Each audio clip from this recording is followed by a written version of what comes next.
What does it take to grow a $300 million portfolio and increase profits by nearly 50%? They call him the $300 million strategist, and for good reason. It really comes down to three basic tenets, which is a plan, executive sponsorship, execution. Through a series of weird events, I found myself driving from Minneapolis to Dickinson, North Dakota. We started using Power BI dashboards to actually visualize really quickly where we were and then what were the incremental changes that we needed to do. I have made it a concerted effort over the last couple of years to search for AI efficiency case studies, and I've yet to uncover one. This isn't just strategy, it's how Daniel Fricker reshaped the way Fortune 500s think about people, profits, and planning. If you lead a team, run a business, or just want a front row seat to how the pros operate, this is your episode. So they call him the $300 million strategist, and for good reason. How do you take a massive business portfolio and grow profits by nearly 50% year over year? That's exactly what today's guest, Daniel Fricker, did. With over 25 years of experience in HR consulting, sales leadership, and business management, Daniel has helped companies like Manpower Group, Experis, and Kess US secure major Fortune 500 clients, optimize revenue, and scale operations. And now, as Chief Revenue Officer at Doherty Staffing Solutions, he's shaping the future of talent acquisition. So let's dive into the strategies that have made him a powerhouse in this industry. All right, Daniel, let's get right into it, my friend. Managing a $300 million portfolio and driving nearly 50% profit growth, it's not exactly an everyday accomplishment. So I've got to ask you, how do you even begin to tackle something that big? It really comes down to three basic tenets, which is a plan. MBA 101. Do you have a business plan in terms of how to engage a particular customer? You're going to look at the data. If you are a fan of good to great, right? So what's your hedgehog? What are you doing really well? And typically even that simple exercise will determine what do you think you're good at, and then what does the data say you're actually good at, right? The second component is executive sponsorship, right? If you are not talking to the customer at the right levels, because you might be delivering great value, but if the powers that be don't know your value, you could be in trouble. And the last thing is execution, right? You know, with some of the customers that I've had the pleasure of working with, customers like 3M, for example, when I first started touching the account and we built our business plan on that first day. First question I had is, what executive sponsors do we have? We didn't have any, right? And how we were able to grow was we were very targeted in terms of getting in front of those executives. And ultimately that got us Supplier of the Year back-to-back years during COVID.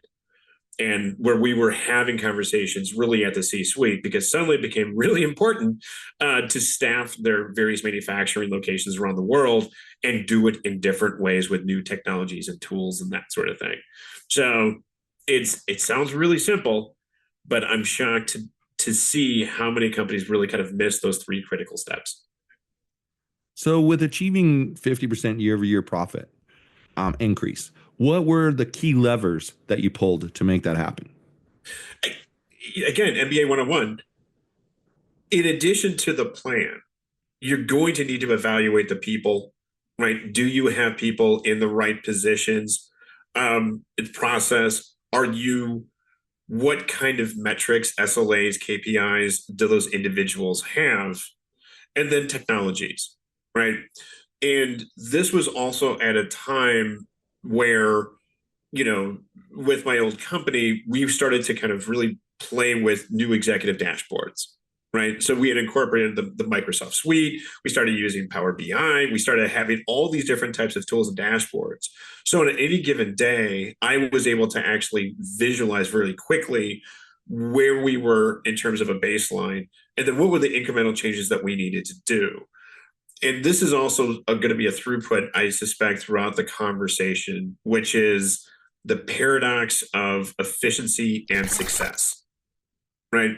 If you were just looking at your data and you weren't having the conversations with the customers, you can very much look at the team, the data, the SLAs, the KPIs, and say, hey, this individual recruiter is getting 10 placements a month. That's amazing. They should be recognized. And then you talk to the customer just saying, well, that person got 100 requisitions. They only filled 10. We don't think they're doing a very good job, right? If you focus on the success, that will bleed into the efficiency, and your customer is going to love you for it, right? But without those major components, to be able to pull the right levers, look for additional efficiency by incorporating technology, which I think we're going to be talking about a lot today. Because in the service business, what you did this year, that's only going to be 90% next year. So how are you incrementally driving that value?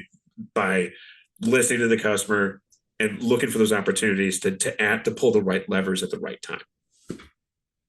So you've worked with some large clients, Microsoft and Cisco, ExxonMobil. What's your approach to landing and retaining top tier accounts like that? I wish I could just give you like one or two things and be done. It's never that easy. But I mean, I'll take someone like an ExxonMobil. If for those that haven't been able to hear my voice, I'm clearly not from Texas. I'm actually come from Minnesota. Through a series of weird events, I found myself in the early 2000s driving from Minneapolis to Dickinson, North Dakota. Little did I realize that was the vanguard of what ultimately would be the Bakken Shale. So this is when you had major oil and gas companies from Statoil to Chevron to Exxon. They were all just flooding the area. And for the uninitiated, North Dakota, there's nothing there. There's a reason why you can film Yellowstone tomorrow there, and you don't have to do much with set design. It's just there's nothing there, right? And that got me experience literally from the ground up in terms of helping oil and gas customers. So when in that particular example, Exxon had been a customer of Manpower Group for decades before that, but it essentially had atrophied, right? And what we really needed was not only to have at least some basis of knowledge and understanding of some of the unique challenges with the oil and gas space, be it upstream, downstream, the chemical division, but then it was the same thing. Did we even have a plan in place on how to engage this particular customer? And it started that simply. We built a plan. I was pretty much in the state of Texas 1 week out of any given month. So I spent a lot of time in and around Houston and Dallas and Irving and kind of some of the main locations at the time. They also had locations in Virginia. But the key takeaway was we started to really establish some good executive sponsors. And what we realized very quickly was we were a good fit for where they wanted to go to better manage their workforce, right? They wanted to see cost savings through supplier optimization. They wanted to get better talent. They wanted to improve the speed. I don't think Exxon gets a lot of credit for this because it's easy to pick on someone like an Exxon, but they actually do a lot with supplier diversity, partly because they are truly one of the most global organizations out there. So they wanted to engage veterans groups. They wanted to engage women. For a long time, they were being recognized as one of the largest organizations to actually bring women into oil and gas, which had traditionally been a very male dominated, still kind of is, but they were making these kind of concerted efforts, and they wanted someone to kind of mirror their approach. But I would also say one other major component is around safety. Famously, Exxon has had some safety incidences that have made the news and whatnot, and very quietly had become one of the safest oil and gas companies on the planet. That wasn't a mistake. It was a very meticulous top-down approach to make sure that worker safety was really paramount in terms of their exploration efforts. Their expectation was that their suppliers adopted that approach as well. And if you couldn't speak their language, meet those expectations, then you were a supplier. But if you could, now you differentiated yourself. And now you became top of mind, from a, senior executive perspective. And as they were growing, not just in North America, but globally, we were able to take them on that journey as well. And I will tell you again, I'm just going on about Exxon, but like I'll credit my father for telling me always try to find situations where you're the dumbest person in the room.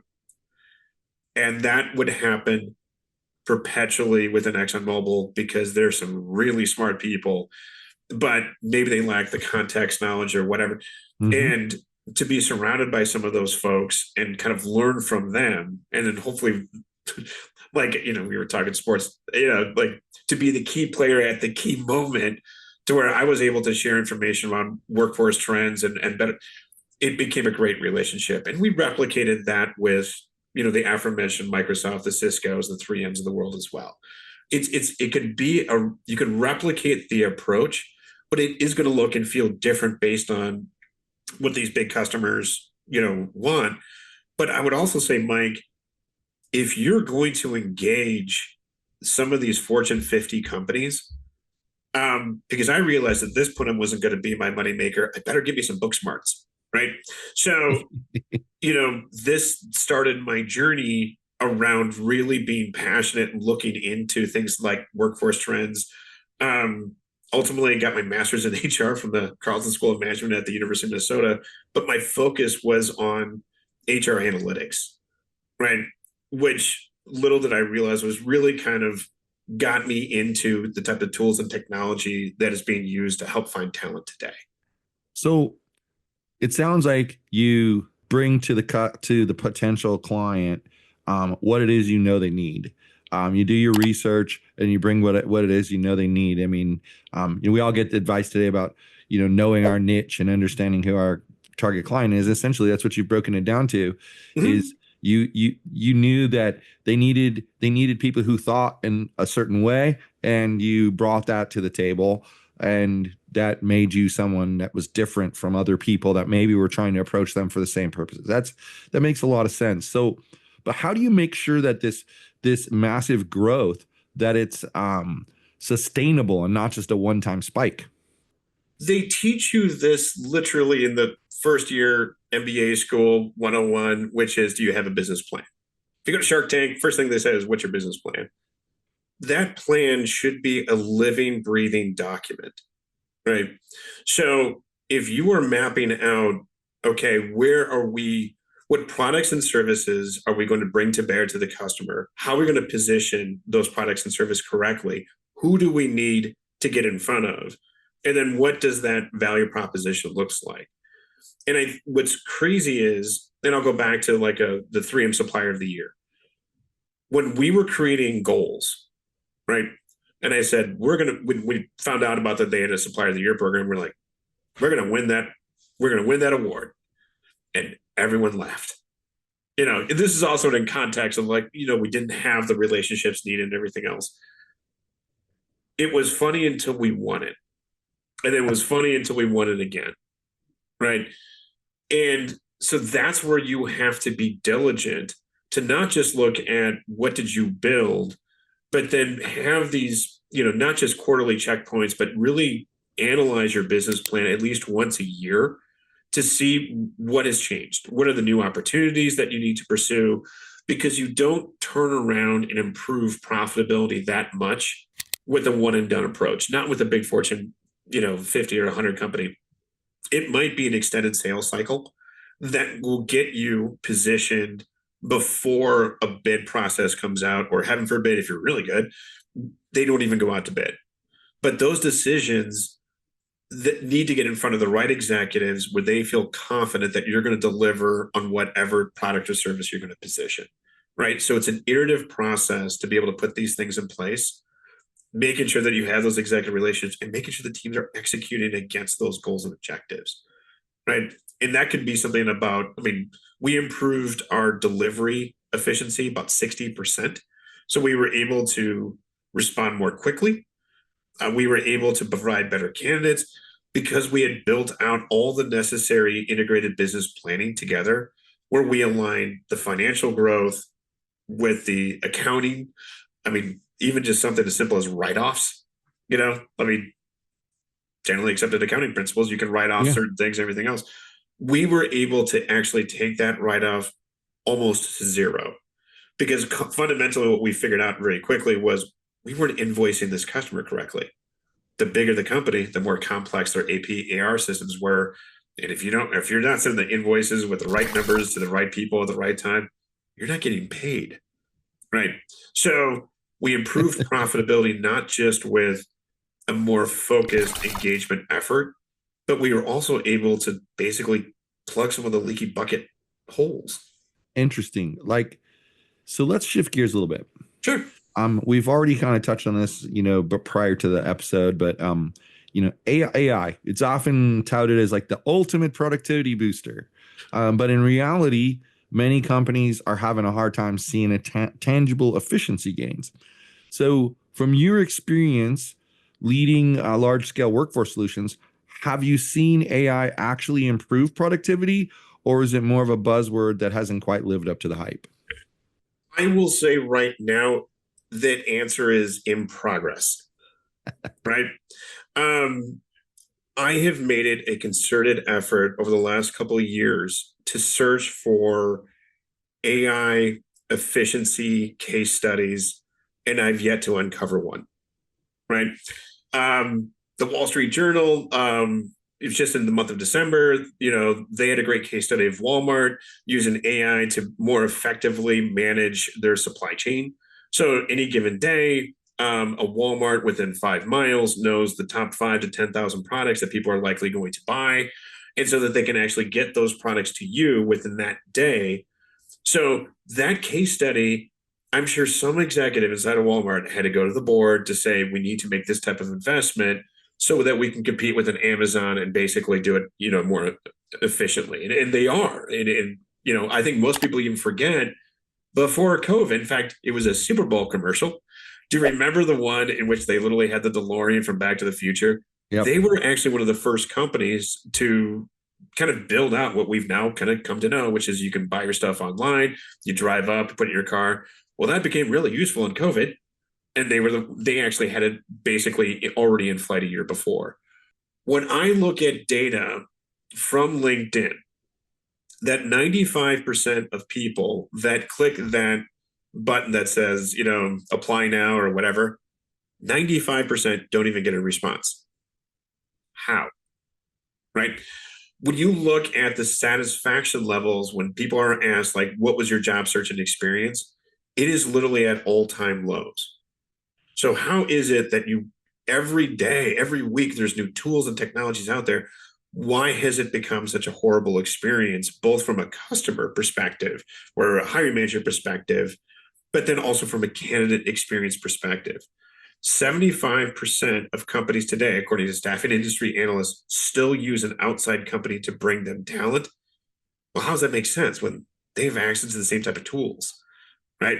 So I think as these tools become more pervasive, what's really lacking is how do you incorporate that into your process to drive efficiency? Again, it's that efficiency success paradox that, sure, as a candidate, I might be able to apply for 100 jobs in a day.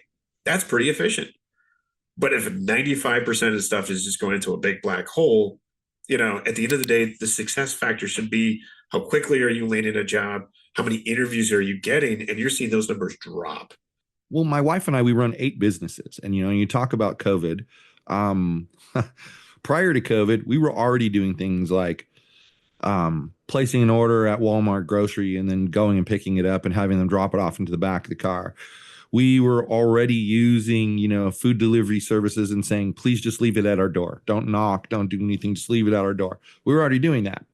And I remember talking to a neighbor during COVID who was all stressed out about how, my gosh, I can't shop the grocery store. I have to go and they put it in my car. Yeah. So, that was my reaction. But then I started thinking about it and I thought, yeah, because I was conditioned already to doing this for years and they weren't. And so for them, it was like this big shocker. But AI itself, I think companies have learned to use AI to make their customers' experience more efficient. Example, Amazon. You go to a place and there's 4,900 reviews. I'm sorry, nobody's reading through 4,900 reviews. I don't care how into that product you are. You're not reading 4,900 reviews. So they added an AI agent that summarizes it. And every time a new review is added, it gets updated. It's helpful for the customer to be able to see that, well, people say the battery life is mediocre, but the build quality is extremely powerful on this thing. Whatever it is you're trying to buy. But I don't think they've come up with the right processes for using AI for their employees to be more productive. And that's the key. Like you're saying, and it's why I chuckled when you said it. If you don't put the right codes in the right place, you don't get paid with certain companies. And it's because they have automation in place. There's not a human being reviewing that until it gets to a certain step.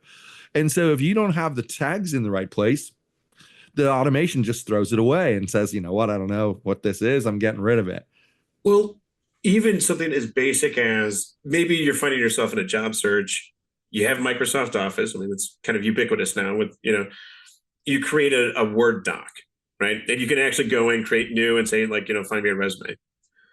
And that will give you a nice little format. But if you're not creating your resume in an ATS friendly way, so like you would actually have to like open a new document, type in resume ATS friendly. Because if it's not applicant tracking system friendly, right? So that's the automation piece. So if you're sending your resume, it might be missing major fields or putting different things in the wrong and it places. thinks you don't have the experience. And the system is ranking you dead last, even you might be the best person, but it's something that's just step one. And if recruiters know this inherently, but I don't think it's common knowledge amongst, even executives in the company or whatnot. And it is now becoming, so the EU just passed a law where humans still have to make the final decision in terms of hiring people. But if you're being weeded out well early in the process, you're already done, right? Well, it's like we did a video once. We have a YouTube channel for Las Vegas, and we did a video once about a ghost town that was nearby here. And there was in the thumbnail, there was a cowboy and me. And we submitted it for Google advertising, and they rejected it because of what was it? Shocking content. So I told the advertising agency, you need to challenge that. There's no shocking content in here unless there was a ghost that we didn't see on the video. There's no shocking content. Well, when the human reviewed it, it passed review. And of course, when Google does that, what people don't know is they also give a reason, like, okay, here's why we rejected it. Oh, now here's why we overturned the rejection. And the person literally put, ha, ha, ha, ha, ha. I do not know what our AI thought was going on here. I couldn't find one piece of shocking content in this entire video.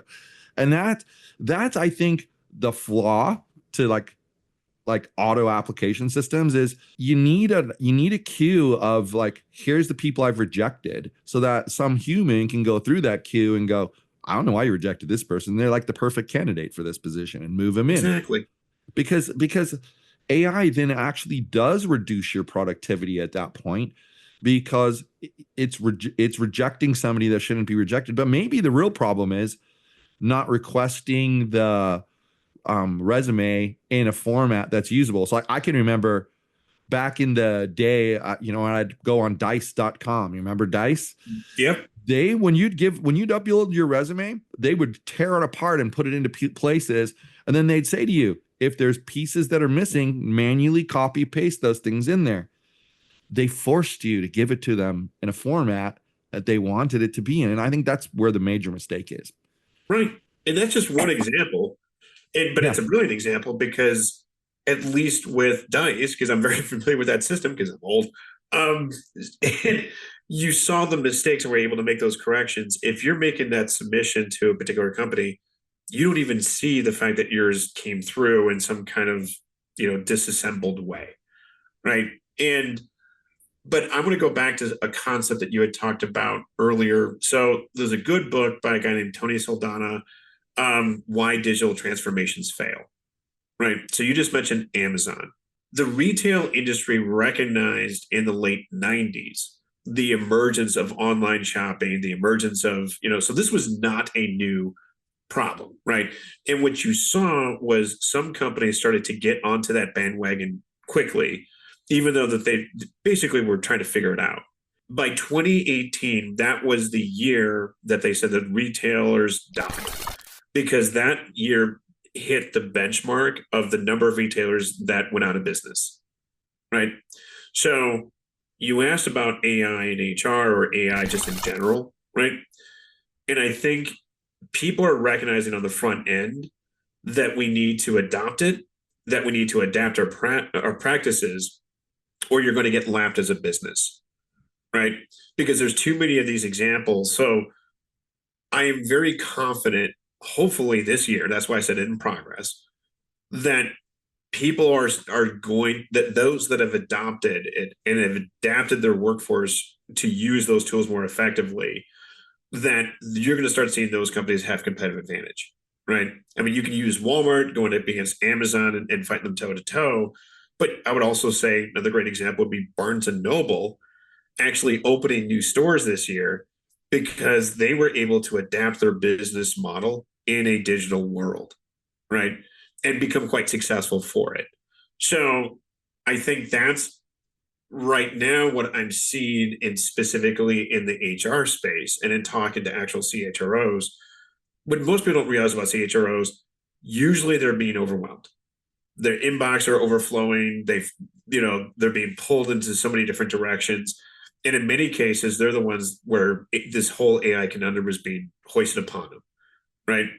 And I think if you're going to adapt a tool, no matter what that tool is, but let's just say in the case of AI, like you need to really be clear in terms of what what the successful business outcomes will be, right? Otherwise, Yeah, you have to define what success is, right? You have to define what success is. Right. And again, if you're that president going to the Walmart board of directors to say we need to invest in AI so that we can compete with Amazon and be able to distribute products more efficiently, that's a solid business case. If you're a CHRO trying to make a very similar comment, that's a tougher business case, unless you have executives that understand the implications of being able to find talent more quickly, find talent with the type of skills that you need. And what's crazy about AI, because I've seen some of the cooler tools out there.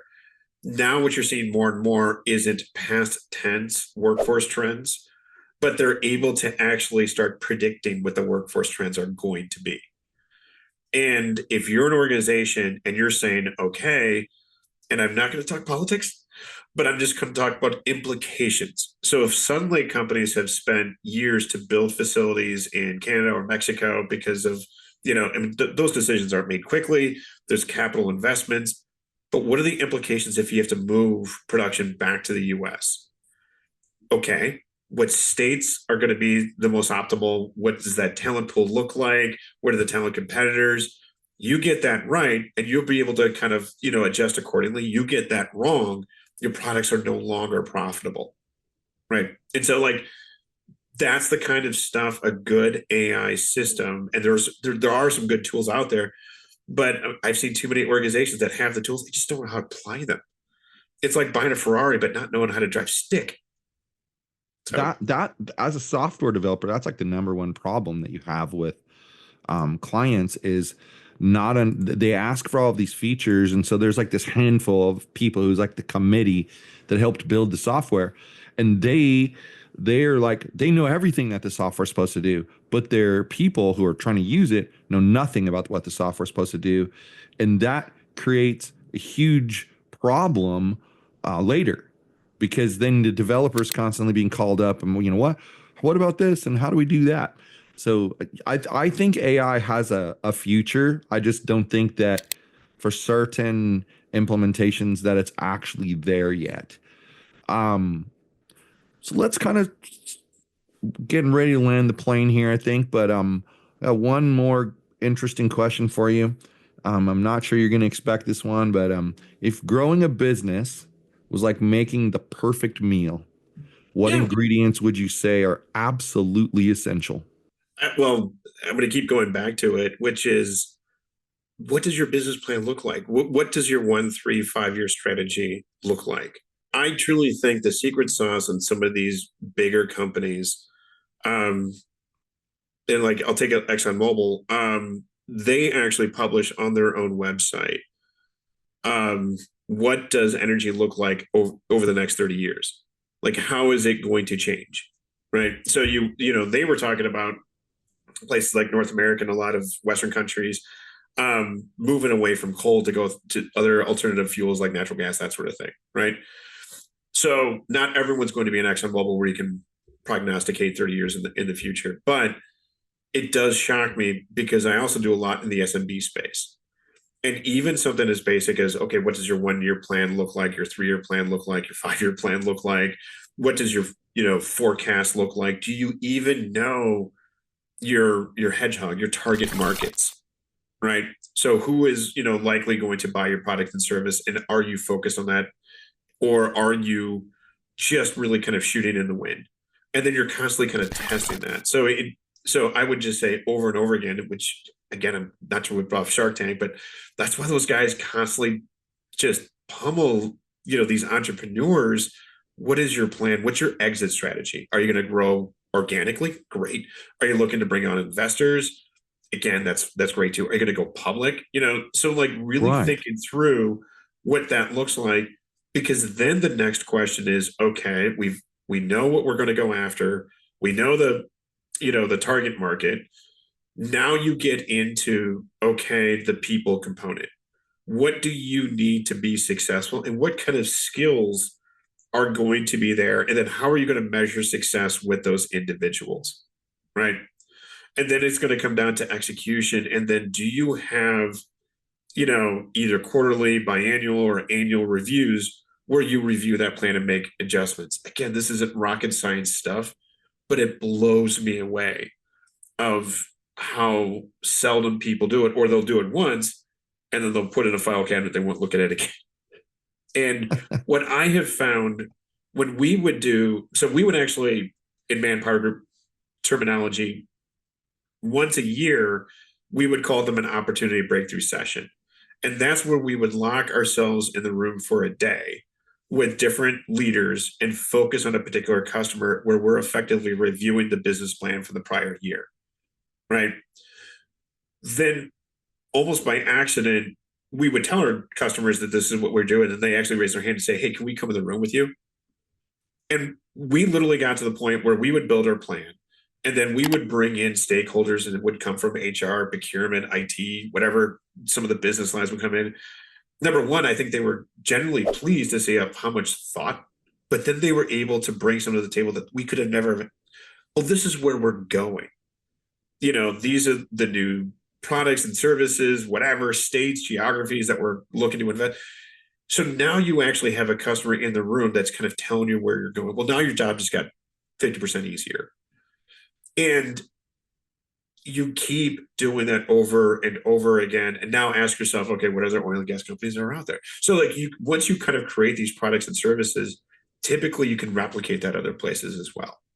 So I know everyone's eyes roll in the back of their heads because I have brought this up 100 times, but again, failure to plan, and then I think if you're a smaller business too, I think you do have to be really good at what is your exit strategy, right? And there was a business owner sold, a component of the business, but when he started the business, first 2 years, he knew he was going to lose money, right?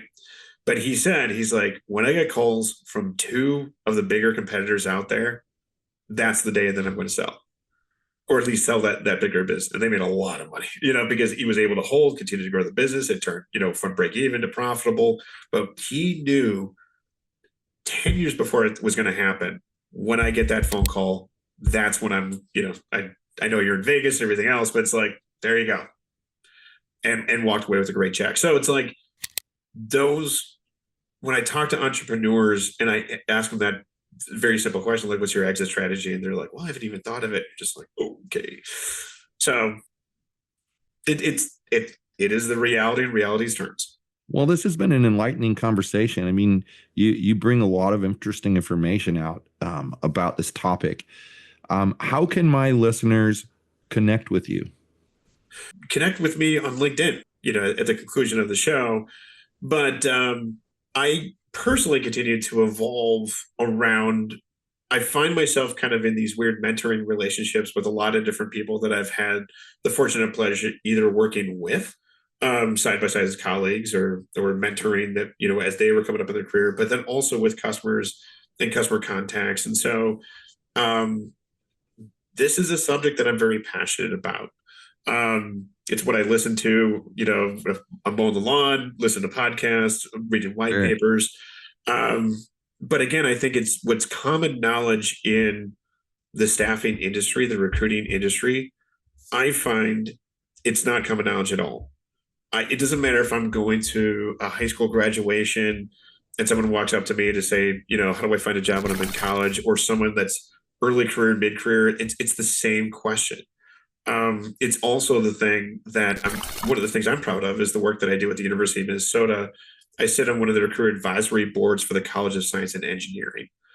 And it was an eye-opening experience that it's an amazing experience because I'm sitting with people from Apple and private equity and Medtronic and 3M. But you have some of the smartest students, bachelor's, master's, PhD students struggling to find jobs. And part of it is they will go into intricate detail about their research and what they're doing, but they can't translate that into, finding that next career move.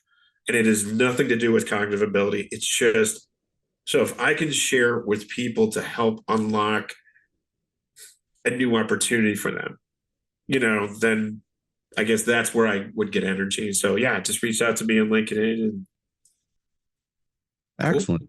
Excellent. That's easy for them then. Well, thank you so much for being here. I truly appreciate it. It was an honor to have you on the show. Those of you watching, hope you've learned something. And as I continually tell you, take what you hear here and apply it. These are actionable pieces of advice that you can take, and it turns your entire business around. So please do that. Just coming here every week and listening to these really smart people tell you things and then doing nothing with it is sort of a waste of your time. So please take these actionable steps and let us know, what works for you, what doesn't work for you. We'd appreciate that too. But new episodes of Gaining the Technology Leadership Edge every Wednesday, 8 a.m. Pacific time on LinkedIn and YouTube. Thanks for being here.